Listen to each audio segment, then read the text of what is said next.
तेलुगु ज़बान के कसीरुल इशात अखबार इनाडू में इदारिया शाया हुआ है, जिसका उन्वान है बुलडोज़र के दौरे इक़्तिदार में।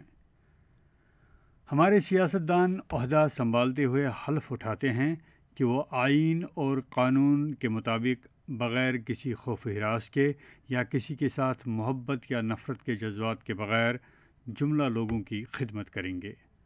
ऐसा लगता है कि उन्होंने जो हल्फ उठाया है वो गैर मुतअल्लिक़ हो गया है। उन्होंने तक़सीम करो और हुकूमत करो की पॉलिसी इख्तियार की है और अपने निशाने पर लगाए गए ग्रोहों के ख़िलाफ़ बुलडोज़र चलाने का सहारा ले रहे हैं। बीजेपी की हुक्मरानी वाली कुछ रियासतों ने इमारात मिस्मार करने की एक मुहिम शुरू की है ताकि अपने मुखालिफिन को सबक सिखा सकें। ऐसा करके हुक्मरानों ने अपने शहरियों को कुदरती इंसाफ से महरूम कर दिया है, जैसा कि इलाहाबाद हाई कोर्ट के साबिक चीफ जस्टिस गोविंद माथुर ने बजा तौर पर निशानदेही की कि इन इंतहाई गैर मुनसिफाना इन्हिदामी कार्रवाइयों का मकसद अक़लियतों में खौफ पैदा करना है। यूपी के प्रयागराज में जहां हालिया तशद्दुद से सारा शहर दहल उठा, तशद्दुद के मुबैना मरकज़ी मुलजिम मोहम्मद जावेद के घर को मकामी इदारे ने मुनहदिम कर दिया था।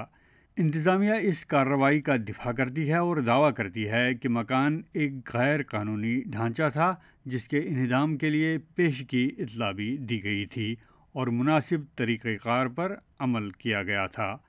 मिस्मारशुदा मकान दरअसल जावेद की बीवी के नाम था, जिसने बरवक्त हाउस टैक्स और वाटर टैक्स भी अदा कर दिया था। हकीकत यह है कि क़ब्ल अज़ तारीख़ नोटिस सिर्फ़ इन्हिदाम के इरादे से जारी किए गए थे। इसी तरह उत्तर प्रदेश के सहारनपुर और कानपुर में भी बुलडोज़र चलाए गए। मध्य प्रदेश हाई कोर्ट ने पहले ही वाज़ेह तौर पर कहा था कि गैर कानूनी ढांचों को मुनहदिम करने से क़बल पेशगी नोटिस जारी किया जाना चाहिए। अदलिया का मुसल्लम असूल है कि दूसरे फरीक की भी सुनवाई होनी चाहिए। अगर हुकूमत प्रोसिक्यूटर और जज दोनों के तौर पर काम करते हुए अपने ख़िलाफ़ एहतजाज करने वाले शहरियों को तख्ते मशक बनाने के लिए कानून को एक औजार के तौर पर इस्तेमाल करती है, तो इसका नतीजा सिर्फ़ अफरा तफरी की सूरत में सामने आएगा। इस सूरत हाल पर संगीन तशवीश का इजहार करते हुए सुप्रीम कोर्ट और हाई कोर्ट्स के साबिक जजों समेत 12 नामवर कानून दानों ने चीफ जस्टिस ऑफ इंडिया को एक ख़त लिखा है जिसमें रिहाइश गाहों को बुलडोज़र के ज़रिए मुनहदिम करने को आइन का मजाक उड़ाने के मुतरादिफ करार दिया है। उन्होंने इस सिलसिले को ख़त्म करने के लिए अदालत उज़्मा से मुदाखलत की दरख्वास्त की। अदलिया अवाम के लिए वाहिद हिफाजती हथियार बनी हुई है।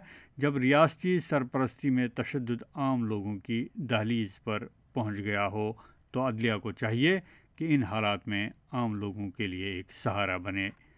हाल ही में मध्य प्रदेश के घरकून में दिल दहलाने वाले फ़िरका वाराना फसादात पर रद्द-ए-अमल ज़ाहिर करते हुए मध्य प्रदेश के वज़ीर दाखिला नरोत्तम मिश्रा ने खबरदार किया था कि पथराव के लिए इस्तेमाल होने वाले मकानात को मलबे के ढेर में बदल दिया जाएगा। जब तशद्दुद फैलता है तो उसके ज़िम्मेदारों की निशानदेही की जानी चाहिए, उनका जुर्म अदालत में साबित करके सज़ा दी जानी चाहिए। हाल ही में यूपी के एक बीजेपी रुकने असम्बली शुलभमणि त्रिपाठी ने ट्विटर पर एक वीडियो पोस्ट किया है जिसमें खाकी पोशाक में मलबूस अफराद चंद नौजवानों को निहायत ही बेदर्दी से पीट रहे हैं। इस वीडियो के उन्वान में उन्होंने लिखा है कि यह फसादात करने वालों के लिए जवाबी तोहफ़ा है। इसी तरह उत्तर प्रदेश के नायब वज़ीर आला ब्रजेश पाठक ने धमकी दी है कि बुलडोज़र शूरिश पैदा करने वालों के ताक़ुब में रहेंगे। यहाँ इस मुकदमे का तज़किरा करना ज़रूरी है जो गुजरात के डिप्टी स्पीकर जीताभाई अहीर के ख़िलाफ़ रिज़र्व जंगल में मुबैना तौर पर एक इमारत तामीर करने के इल्ज़ाम में दर्ज किया गया था। अदालत ने उन्हें नोटिस जारी कर दिया। ऐसे कई बाअसर अफराद को तजावुज़ात के इल्ज़ामात का सामना है। सितम ज़रीफ़ी यह है कि इस तरह की खिलाफ वर्जी करने वालों के ख़िलाफ़ कोई कार्रवाई नहीं की गई, जबकि हुकूमत एहतजाजी आवाज़ों को दबाने के लिए बुलडोज़र चला रही है। U P, M P, Delhi, Gujarat, Uttarakhand اور آسام میں بلڈوزر انتہائی تیز رفتاری سے دوڑ رہے ہیں۔ کرناٹک کے لیڈر بھی یو پی ماڈل پر عمل کرنے کے خواہش مند ہیں۔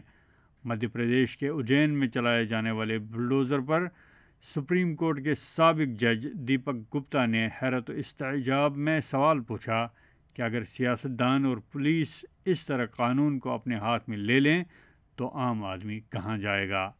یہی سوال ہر کسی کے ذہن میں گھوم رہا ہے۔ شاید B J P high command کو اس سوال کا جواب دینا چاہیے۔